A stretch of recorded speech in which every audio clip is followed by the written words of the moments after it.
Hello.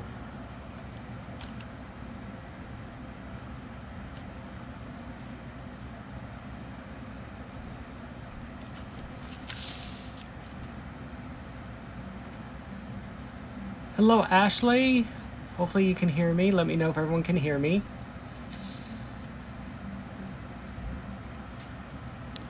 Hello, Ashley. Hopefully you can hear me. Let me know if everyone can hear me.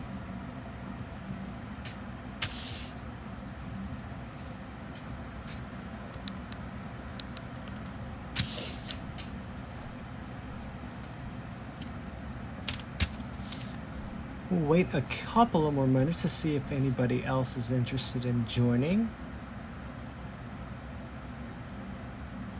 Okay, now we can. Great, thank you for letting me know. Hello, Heidi, welcome. Hey, Fee, welcome. Hey, Rhonda, welcome.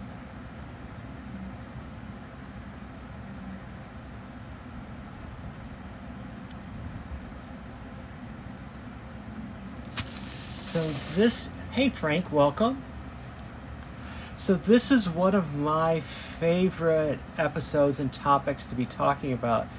And the goal today, I know Frank is a collector. Hey, Bradley, welcome. I know that Frank is a collector.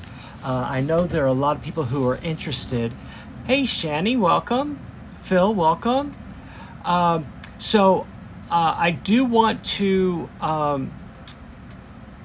Thanks. It's the first time you've been to the studio, Bradley. Let me know. I'm actually in my studio, which is the second bedroom of my apartment. So, for those of you who are interested or have fountain pens and want to know a little bit more about them, that's what the goal of today's session is going to be. I could wax poetic about the fountain pen for hours and hours and hours. So yeah, that's why we're here. I want to demystify the fountain pen. I would love everyone to have at least one fountain pen in their life. I've been a fan ever since I was in high school. My very first gift from a teacher was a fountain pen upon graduation. So they've always been a part of my life, and I've always really enjoyed them. So that's what we're going to do today, and just throw in the questions as we're going along. I have a second monitor so I can look at the questions as I'm highlighting different things about fountain pens. So I'm just going to jump in, and as people join along, we can reintroduce some of the things. But I'm just going to jump in and go from there. So let me get the camera set up and get the cameras turned around, and we will get started.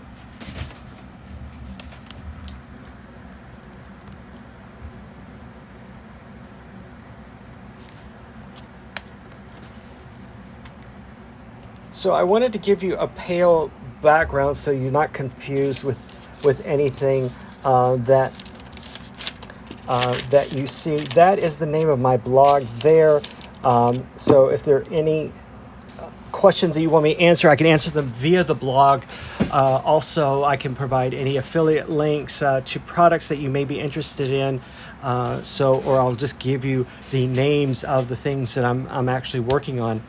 So one of the first things to consider when you are getting a fountain pen is to, first of all, make the distinction between a fountain pen and a calligraphy pen. Even though they can do some of the very similar things, they are quite different. So I want to show you, and you can see some of these sets all along, and a lot of these sets are actually in clearance because once people get them, they don't like them, they don't know what to do with them. So this is a calligraphy set. They'll usually come with very wide nibs. Now the nibs are let's see if I can get this. Oh, it actually tells me open here. But there we go. So maybe not. There we go.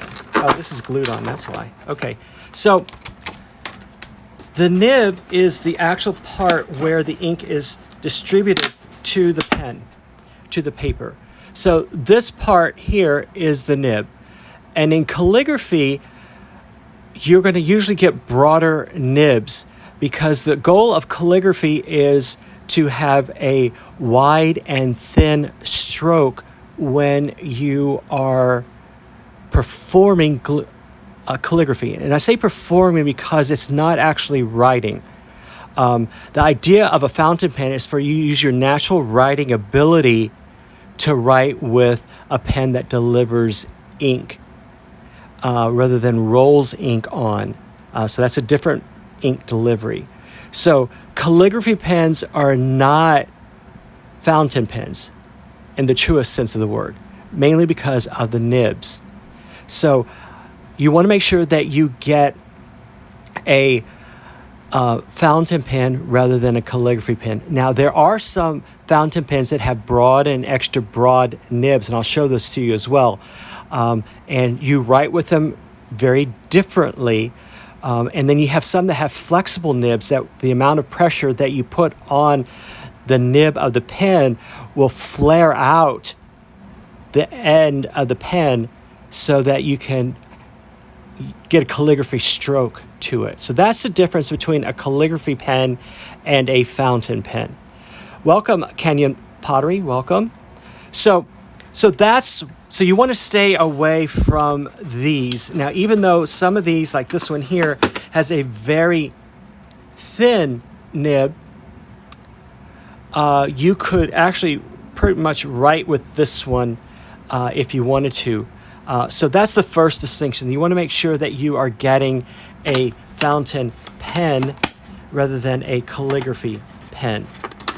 And the problem with these is that many people with good intentions will gift these to you thinking that is what you're wanting. So you want to make that distinction. They are two different things. I don't remember ever having that pad there. That's interesting. And this is the Sheaffer edition. The interesting thing about Sheaffer is that they have both a calligraphy set and they also sell fountain pens as well.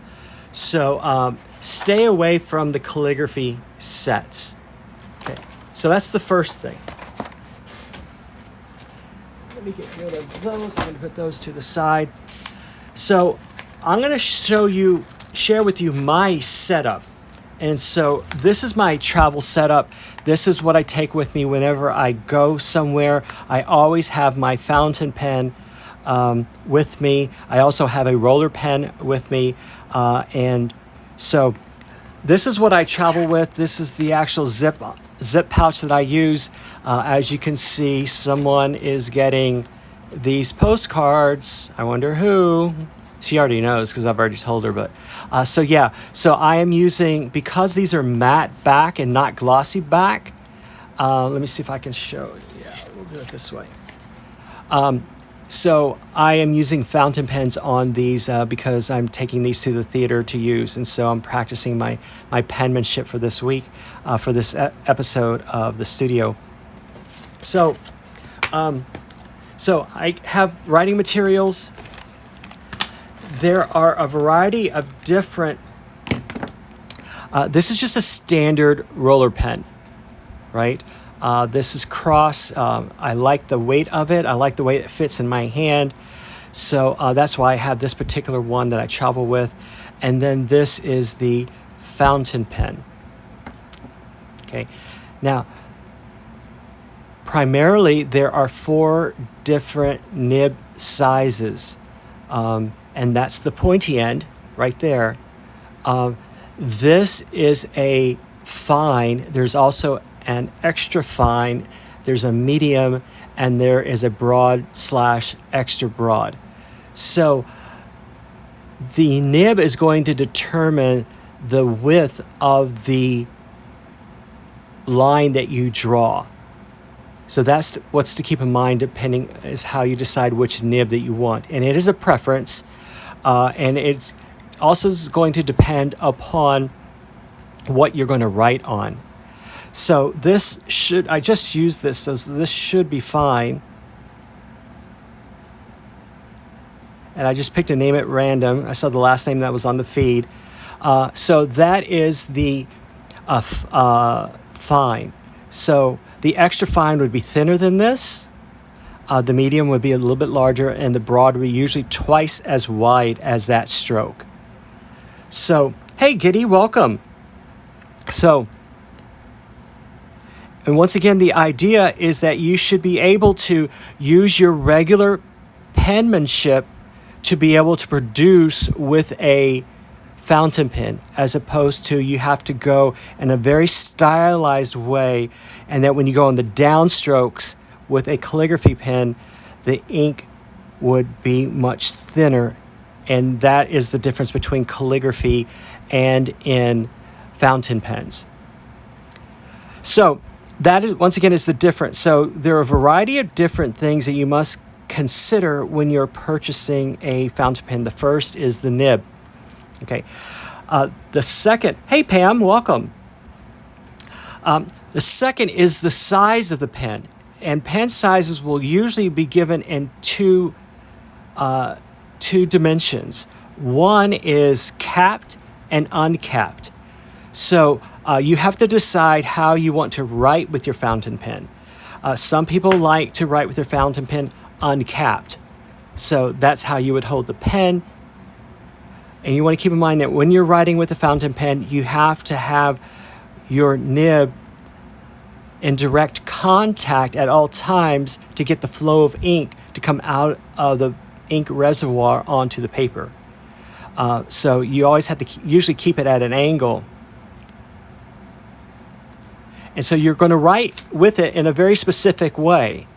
So you want to keep that in mind when you're writing with your fountain pen. So this is the uncapped. So this is a little short for me. I write with my pen in the capped. So this is the dimension in the capped dimension. And this is how I write with my pen in the capped way, because I like it extending past the back of my hand when I write. It gives me a little bit more stability, and then you can get a little bit more florid with and freer with your penmanship. Hey Tiz, welcome. Hello Tiz and Bax, welcome. Hello everyone. So that's the other. So you will get dimensions in both the capped and uncapped version of this. So you want to keep that in mind. I find it very hard to write, to buy pens. Hello Manu, welcome. To buy pens without actually testing them out and having them in my hand. And that's the reason why not everyone likes writing with a capped pen. For those of you who have fountain pens, I'd be really interested to know, hey Carrie, welcome, if you write with a capped or uncapped pen.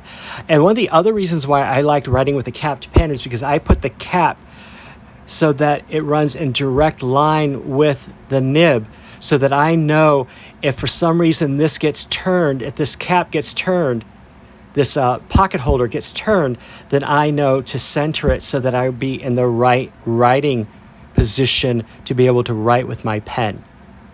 So that's another reason why I liked, because it's a very easy distinction to see if you are writing at the correct angle with your pen. So that's another thing to consider when you are writing. Heidi writes uncapped. She said that she scratched the barrel of the pen when she put the cap on the end. Okay. So you will find what works for you. I think I remember Frank saying he wrote with his uncapped. So that's one consideration. The other consideration is the paper that you're writing with is going to determine what nib works best for you. So I find, and Frank will concur, that some of the best writing paper out there is Tomoe River paper. It's some of the smoothest paper. It's from Japan. You can get it in a variety of different sizes. And this will work because it is so smooth with any nib that you get. And so that's the other thing too, is the weight of the pen will increase if you have the cap on. So if you like a heavier weight in your hand, go with a capped pen. Frank does do the uncapped. Hello Zoe, welcome. Carrie writes capped as well. Okay, so Frank, I remember you saying that you love Tomoe River as well. It is some of the finest paper, and if you have this paper, it will work with whatever nib you have. So you will find those papers that will work best for you, and it's just a matter of experimenting with pens, nibs, and paper.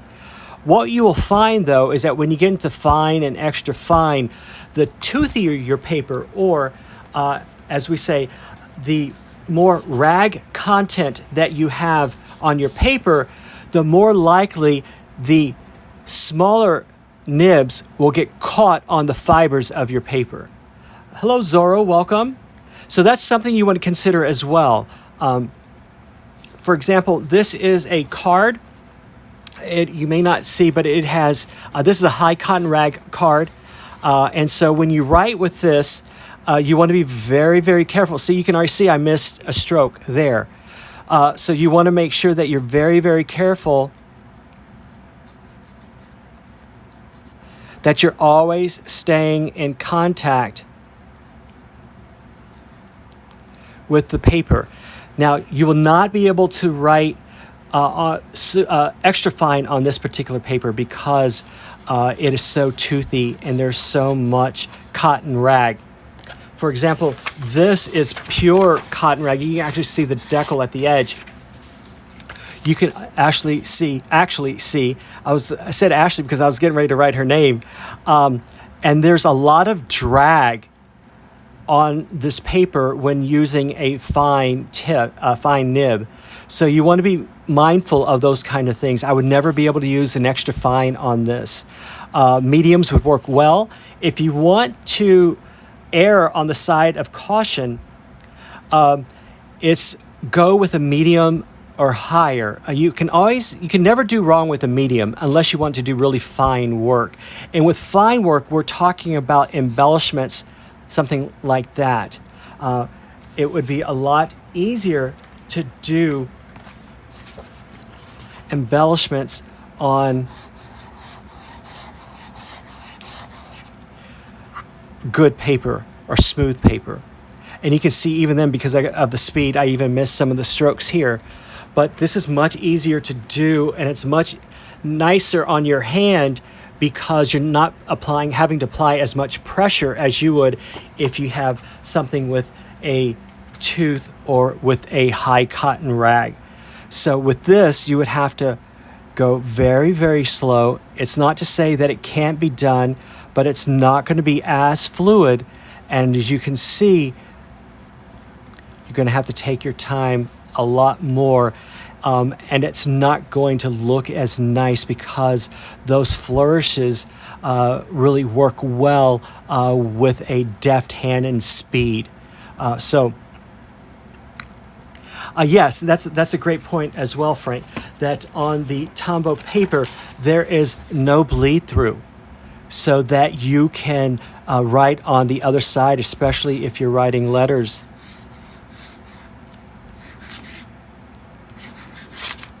Sorry about that, but yeah, if you're writing letters, that it's not going to bleed through on the other side, which can't necessarily be said on other papers.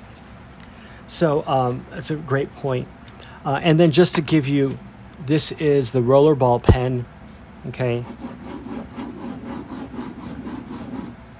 And that's the difference, because with the rollerball pen, the ink flows naturally because there's always constant pressure to the page, which is what a lot of people don't necessarily realize, is that in the anatomy of a pen, these are the fins here, and that allows air, and there's also an air hole in the top of your of this part of the pen that lets air mix in with the ink to circulate, so it comes from the reservoir up a pipe, so to speak, into this fin area.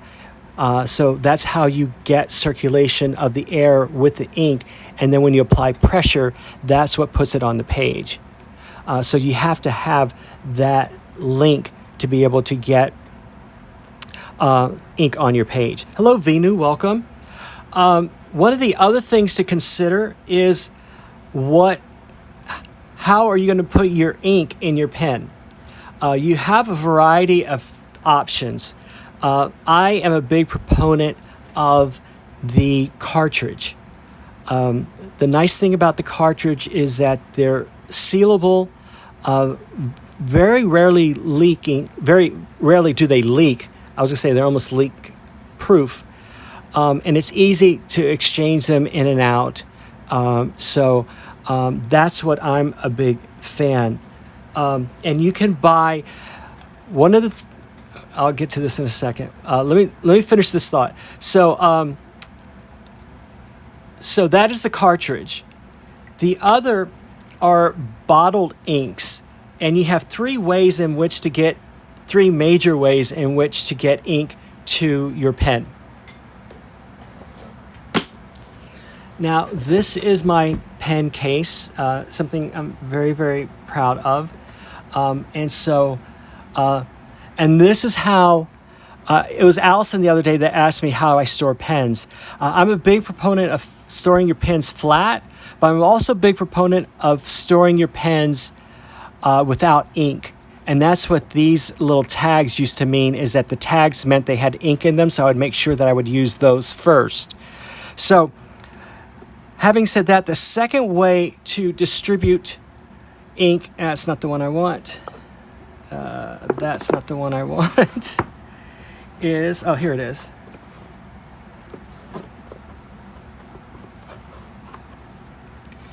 Is the bladder method. This is called a converter.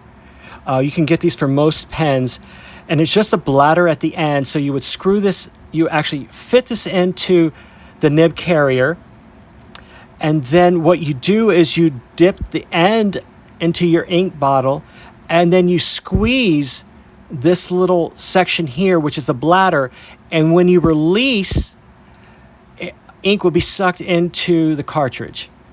So that is the bladder method, or this is a converter. This is what most pen companies will give you for free, or you can write off to get one if you don't want to use a cartridge. So that's the bladder method. And then the second is what is called a suction method. And there's two ways in which you can do this. One is a twist suction. So you, once again, put the tip of your nib into the ink, and then you would turn, I'm going to see if I can catch this. You're going to turn this end here, and what's going to do, it's going to push all the air out, and then you're going to reverse it, and then draw the ink into the chamber. And this is very much like a syringe, how a syringe works, right? So the idea is, and this is a blunt end syringe, so don't get all excited, right? So the idea is that all the air is out, and then when you pull back on the stopper, the liquid would come through the needle into your carriage. So that is one method, and then this is a plunger method. And so the idea, it works on the same way. Concept is that you're going to fit this to your pen, to the nib, to the carriage. You're going to put the tip in a bottle, and then you're going to press on this plunger here, and it's going to draw ink into your cylinder. So that is the ways to get bottled ink into your pen. So Ashley says her mother has a small collection of fountain pens, and she has one. So I'm hoping that you're going to get those at some point in your life. Does she use them, Ashley? Let me know. I would love to know what kind that she has.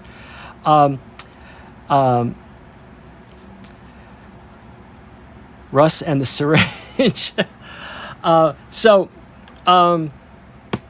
now, having said that, I primarily collect one brand of fountain pens, and that is the Pilot brand. Hello, Nan. Welcome. And one of the reasons why is because these are it's a Japanese product for one. And you know me, anything Japanese, I'm there. The second is that they have all price points. Giddy, definitely buy a fountain pen. You would love it so much. So Ashley, definitely talk to her about the cartridges. So Ashley says her mom likes to use them, but she gets intimidated by refilling them. So definitely go to the cartridges. For example, this is a $15 pen. There were a series of these. These were called the Retro Collection. These were $14.99 at Staples. Rhonda has her LeMay. So you'll find what you like, and just keep on shopping around until you find one that you like. There's a fountain pen out there for everyone. But the one thing that I wanted to say is that when you find a brand, pretty much stick with that brand. Now, this is for a variety of different reasons. One is that I had an old collector tell me one time that be good at one thing rather than have a whole bunch of little things and not be good at any of them. So his recommendation was find one theme and be the best at that theme, or find one pen and know all you can know about that one brand of pen. Excuse me, but much more importantly is that a lot of these products, hey Allison, we just mentioned your name. A lot of these products are proprietary. So Pilot cartridges only fit in Pilot pens. Likewise, Cross cartridges only fit in Cross pens. So if you have the same brand or find the brand that you like, then you can buy all the materials associated with that particular brand, so you're not having to do like I have had to do and buy, hello Jennifer, buy all of the different cartridges for all of the different pens and buy all the converters for all of the different pens. Yes, there are universal converters and universal cartridges, but those are mostly done on an international basis. So what happens is when you order pens from, let's say, China, they will build it to the specs of an international cartridge and an international converter. So that's something to keep in mind, because you will spend a lot of money buying all the cartridges for all of the different brands that you have, converters for all the different brands that you have. So that's something to keep in mind. If you find a brand that you like, then you can buy all the accessories with that brand. So that's what I have here. These were part of the retro collection. These here, I have them organized by nib types.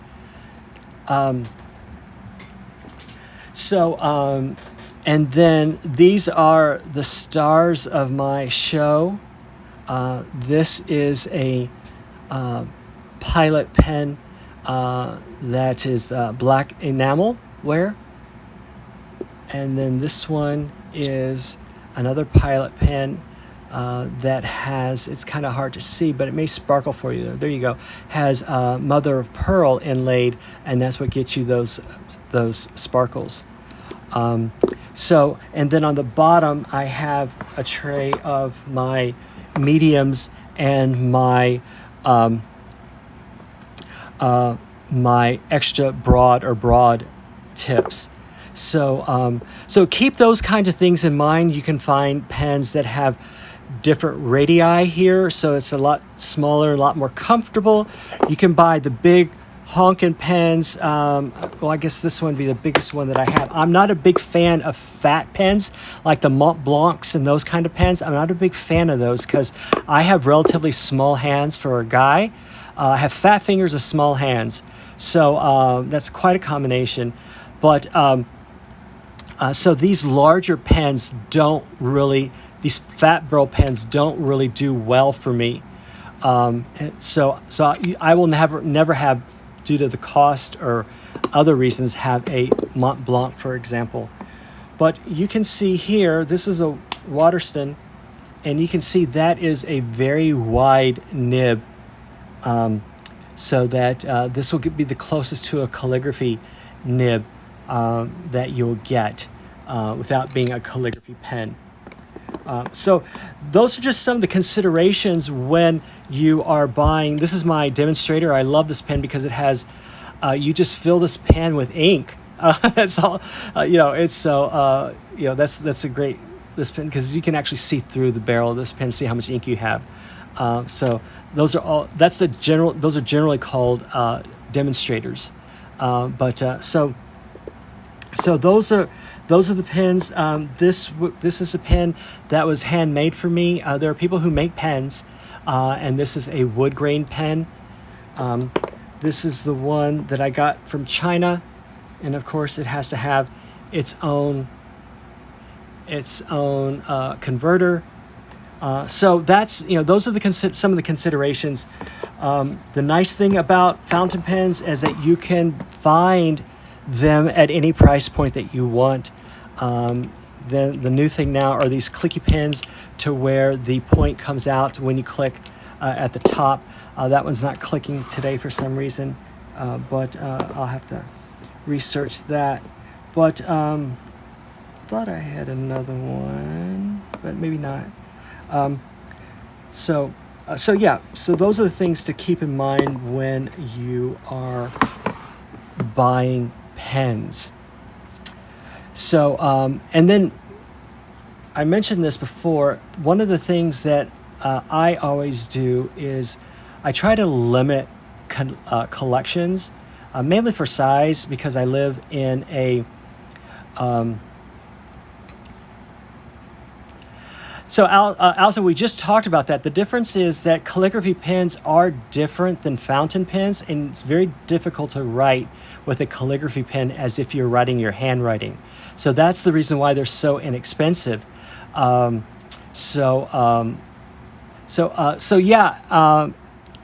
I'm trying to find one. Let me see.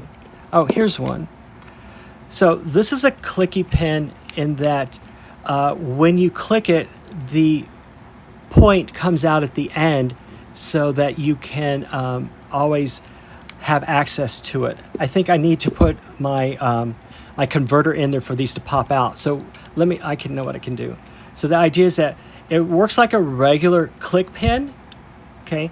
But then what happens is when you click it, the point stays out, so you can write with it like a fountain pen. And then when you're done with it, it just goes back into the barrel. So a lot of people have those pens, especially in the business world. They like that. Yes, Pilot does have disposable pens. Pilot sells a whole variety of pens for school use that are disposable or that are very, very inexpensive.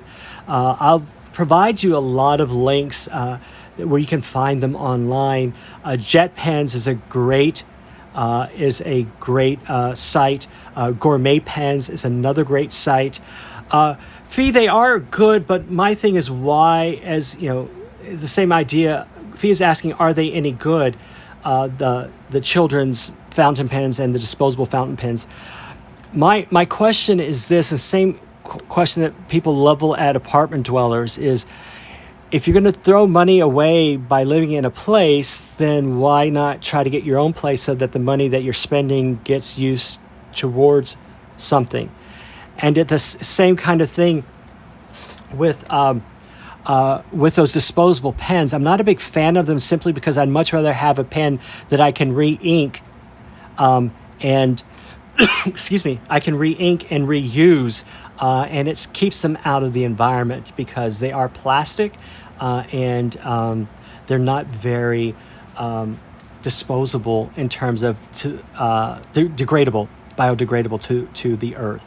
But there are a lot of inexpensive fountain pens at similar price points that that you can use, I think. But yes, they are definitely very lightweight, and they're enjoyable to use, I think. But so those are the pens, and then I want to show you just a couple of things to illustrate a point. If you can, I always recommend that people keep all of the supplies that their fountain pens come in. I still have all the boxes and those kind of things. If you want a good rabbit hole to go under, the Fountain Pen Hospital is one of the greatest fountain pen purveyors of all writing utensils here in New York City. So, Bhumika, welcome. So they have a catalog that they mail out. You can go online.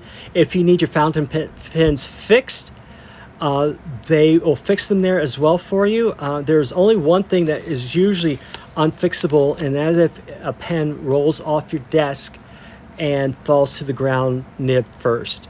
Once the nib has been damaged, it's pretty much gone, unless you can find someone to sell you a replacement nib and carriage. So keep that in mind. But I'm trying to find some things here. Well, it's not in this box. Let me put this away. And there are all kinds of accessories that you can buy as well. This is an ink mixing, and this is where the blunt-ended syringes come from. So what you do is you want to mix your own inks to get a bespoke ink mixture. You use these to take ink out of a bottle. You can actually measure it and then pour it into another container, and then you have a bespoke mixture of ink. For those of you that are in calligraphy, you do this often, especially if you're doing, a very special wedding invitation or something like that for envelopes. You can do that. So there is that.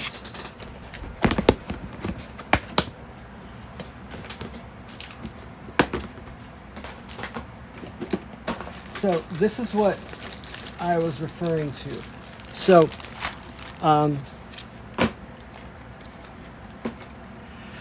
this is that Broad Waterman pen that I showed you. So you have to buy cartridges that will fit that. Okay, so that's one set. And then you have to buy cartridges. These are the international cartridges that you can buy. And that's how it goes. So that's what, if you find something, these are all converters just for Pilots. So and Pilot has their own proprietary inks as well as their own cartridges. So, and because when you buy one brand, yes, that is correct, Anna. That's the Waterman fountain pen that had the italic nib. Yes, you're absolutely correct. So that's what you, for example, here are the cross cartridges and converters. So that's one of the difficulties of being a connoisseur of fountain pens, is that you have to have all of the different, hello Clocky, welcome, all of the different accoutrements, so to speak, for that pen. So speaking of inks, I'm trying to find, and this is the next rabbit hole that you can go down. I did. I put it back in the box. I need to keep a pen out to use. I think this is the one that I was using, right? Yeah. It's so easy to get distracted. Oh my goodness. So, you do have some inks that are proprietary that work better with some brands than others.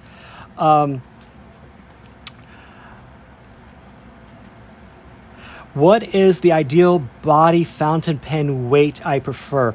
See, Anna, that's interesting. Is I really don't look at the weights of the pens. I am a big proponent of actually hand testing them or going to somewhere that sells the pen.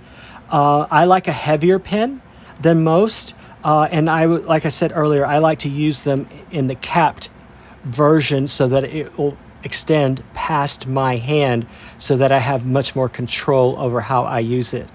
One of the things that you can help yourself is because, as you can see, fountain pens, especially if you're using it uncapped, around, and they have a tendency to roll off.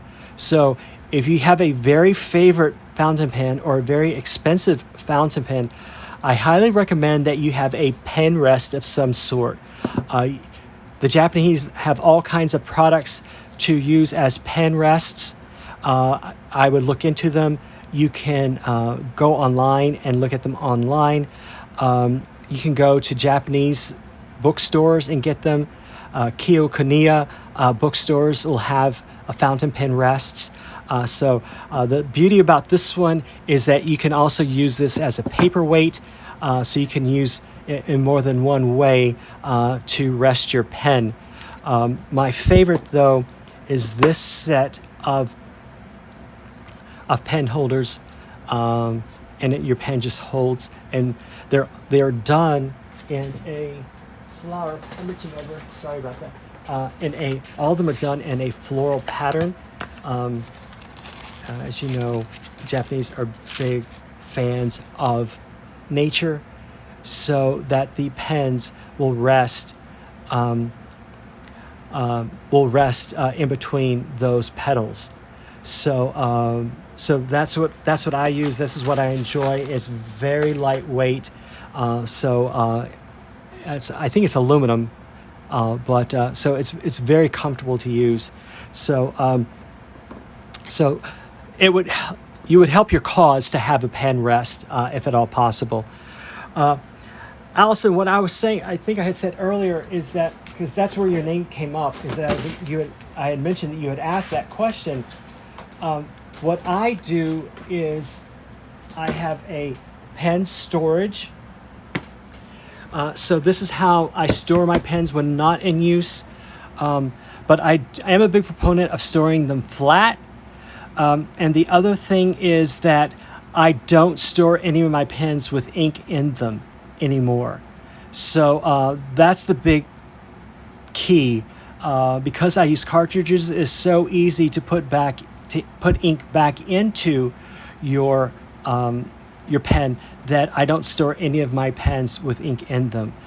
Because one of the problems is that if you store your pens with ink in them, that ink can dry up. And if it dries up, then what happens is it clogs all of these fins and all of the air holes and of the slit that's right there. That ink can dry into those areas to where they will clog up your pen. And then you have to be very careful with how you use it or start it in use again. So that's why I'm not a big fan of storing pens with ink in them. One of the other things is, I was talking about inks. You can get inks in small containers like this, and these will have large openings so that you can dip your pen directly in, tip of your pen directly in. If you find a color that you really like, you can buy it in a larger size. And the nice thing about Pilot inks is that even though they're supposed to be proprietary, you can use them in other inks. So if you find one that you really, really like, you can buy a larger bottle of it. And for example, like theoretically, I should be able to use this Schaefer ink. And this is this is one of those things, this guy just wanted to get rid of it. So this is, he gave this to me for free because he was trying to get rid of all of his pens and his inks. But But Ashley, in terms to your question, one of the other things that I wanted to show, now that I think I have about 15 minutes left, is what I do, and if I'm lucky, I can find it on my mess of a desk. What you can do is that when you finish a cartridge, you can clear out this cartridge. Let me find a better one. This is a better one. You can clear out this cartridge with water and then take a syringe from the bottle and then refill this cartridge with the ink. And so you have a cartridge with new ink from a bottle.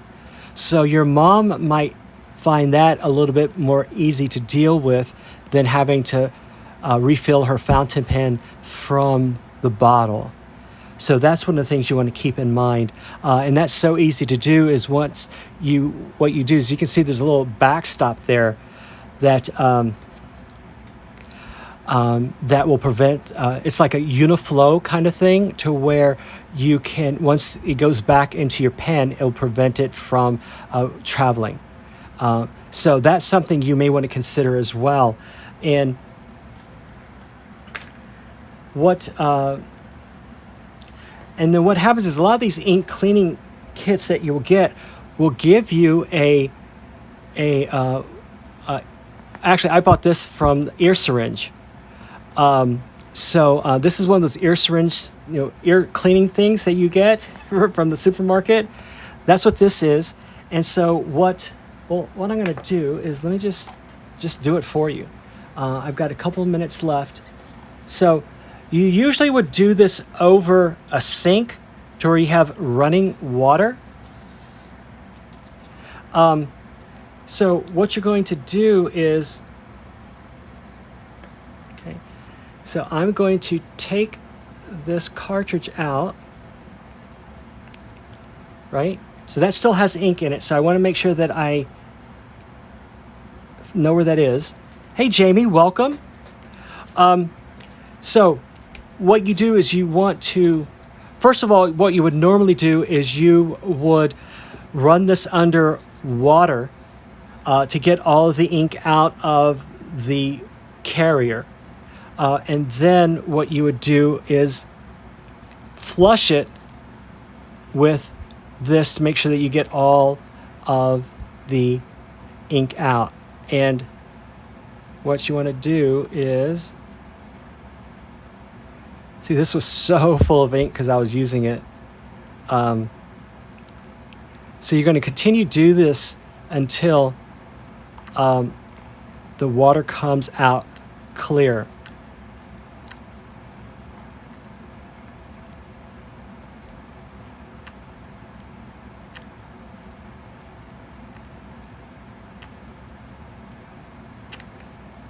So this is how you clean your pens, and what you want to do is I recommend cleaning all your pens before you store them. It takes seconds to do. It really doesn't take that long of a time to do. And then you can know that next time you use it, it's going to be available to use, and you're not going to have to worry about cross-contaminating your pen with different types of ink. And then what you would do is, I'm getting up. The beautiful thing about my studio is I have dowel rods that are suspended from these racks, and they have rolls of toilet paper on them. Tissue paper, paper towels. So, and then what you want to do is you want to wipe the back end which is the top part of your pen across, because you can see there's still a lot of residual ink in that pen, even though it's watered down, and theoretically you could use this pen again. And what I do is I make sure that I try to use the same color if I want to again. So this is a cleaned pen. And then what you would do is you would do the same thing with the cartridge. So what you would do is you would take this cartridge, fill it with the syringe, the bulb of water, and you just keep on flushing this out until you clear all of the ink out. And then when you get stuck with that water at the that ink at the very, very end, you would take your syringe and then you would inject clear water until all that ink goes away, and then you would make sure that you dry this before you would fill it up again. And so that is a good way to reuse these cartridges and use the inks that you want in these particular cartridges again. That way you can test out. Oh, absolutely. Yeah, so here's the cartridge. As you can see, maybe it has that little disc in there that prevents it. Now, granted, I wouldn't turn it over, but yeah, I can put this back into the same. Well, let me just do it, right? So I just put this back in, right?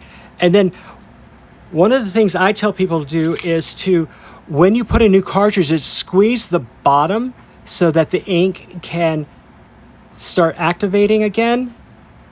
And then we should be able to screw this back in. And then what I tell people to do as well, to get the ink flowing, cap it, shake it a couple of times. Some people say shake it down. I don't like doing that. And then theoretically, fingers crossed, watch me make a fool of myself. Okay, still working its way through. We're getting there. I'm working all the water through, and then we are almost full strength. Yeah, so it's still working the water through. And so there you go.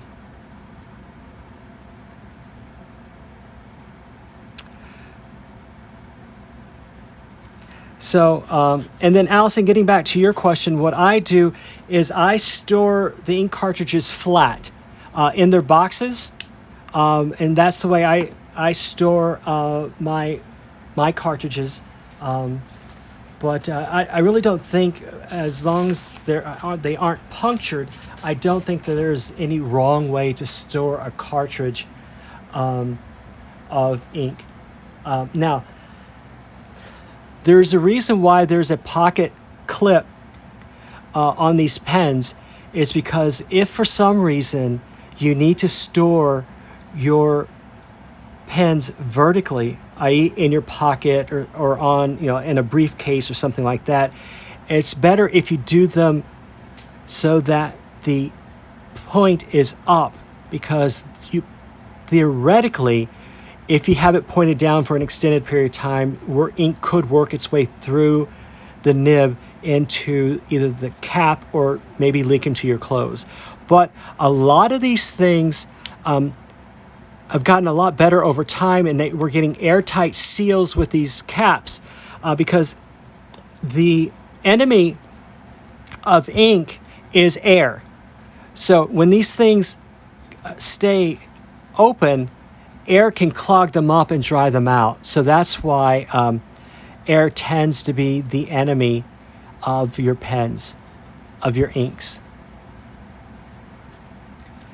So that is what I was going to share with you today. Let me turn the camera around so I can look at you. Let's go here. Let's go. That's my outside. That's the view from my studio desk. There. Allison, I know the days of the pocket protectors are long gone, unfortunately. But So are there any other questions that you might have, or other comments that you want me to address? If there's anything you want me to provide the links for, let me know.